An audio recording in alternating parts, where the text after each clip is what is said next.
I think it's time for a little bit of tough love. Now, don't get me wrong, I'm usually a very compassionate person who loves to help people out and loves to push people into the right direction. But sometimes when it comes down to actually getting people the results that they want, sometimes they need a little bit of tough love, because that's the thing that actually inspires them and incentivizes them to actually start making the changes which work. And if you get offended by this video, then you've got two choices really. You can either suck it up because you know deep down that I mean it from a place of genuine care rather than a place of malice, or you can get really offended, scream and bitch about it, call me every name under the sun, and then still not do anything about it, meaning that you are going to stay in the exact same position as what you are now, whereas everybody else who's not getting offended by it and who actually uses it as some kind of incentive to do something will be getting the results that they want. If the latter is the case, then you can fuck off now, because I don't really care, to be honest. But if you're still sitting here and you're still interested in what I've got to say, then well done, because that's the first step. So listen in. The reason as to why you are not where you need to be right now in regards to your body, your confidence, your happiness,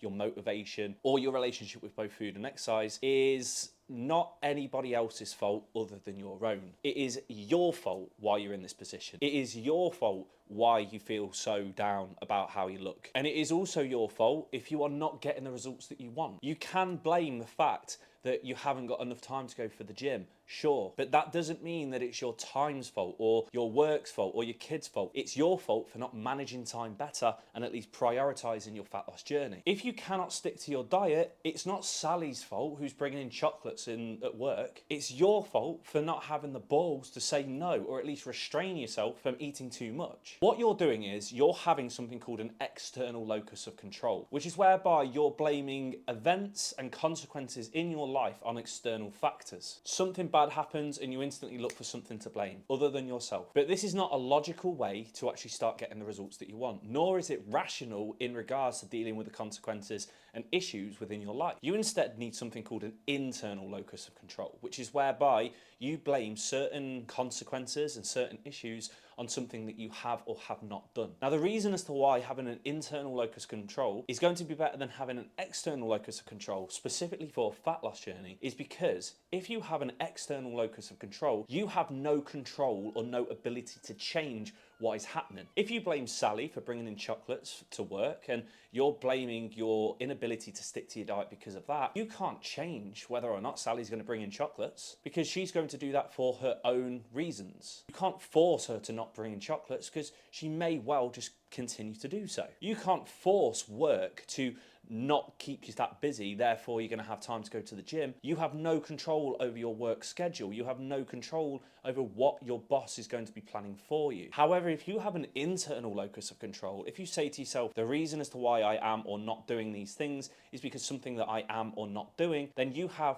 full control over how you change it. You can control whether or not you say yes or no to the chocolates that get brought into work. You can control what you do with your time outside of work. You can control if you go to the gym after work for an hour or before work for an hour if you wake up a little bit earlier. If you are not getting the results that you want, if you are not losing weight, if you are not transforming your body, if you are not getting the ideal outcome which you desire, then unfortunately it's all down to something that you are or not doing. Sure, they may be influenced by some external factors. You may not be able to say no to those chocolates because you have an issue with binge eating, or you have a toxic relationship with food which has been brought out by some other coach or diet company, or just because you were brought up in the noughties. But once again, you have full control of whether or not you actually want to change that. The amount of times where I spoke to a client, I say to them, okay, you are not losing weight, you are not making any results, we need to find out why. And they say, oh, I didn't track my calories. So I say, okay, why? Why didn't you track your calories? And they say,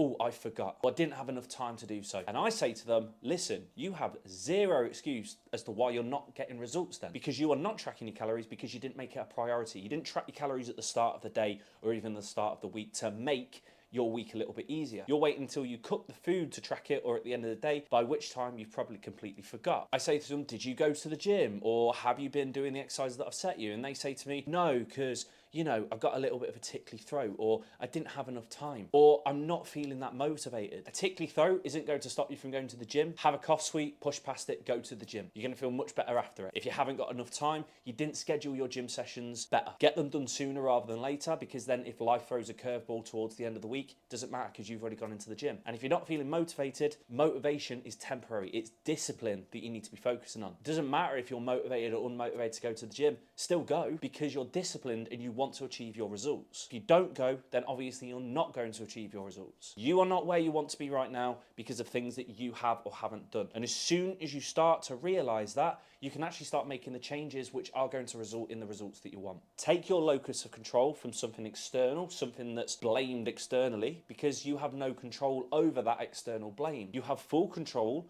over something that is your own fault, because you can actually change it. The issue will eventually become the fix. So after watching this video, I want you to say to yourself, listen, it's my fault as to why I am overweight and I'm not where I want to be. But then again, because it is your fault, you have the full ability to change it. You have the full ability to put steps in place which are going to result in you getting to where you want to be. Once again, I'm not trying to sound like an absolute prick. I actually really like you cunts, and that's why I'm telling you this, because I genuinely want to help. If you like this video, give it a like. If you got anything that you want to ask, if you got any questions at all, please feel free to comment below. If you want to catch any more free fitness or fat loss based content, then make sure that you're either subscribed to this channel or following my Instagram at k.p_health. Peace.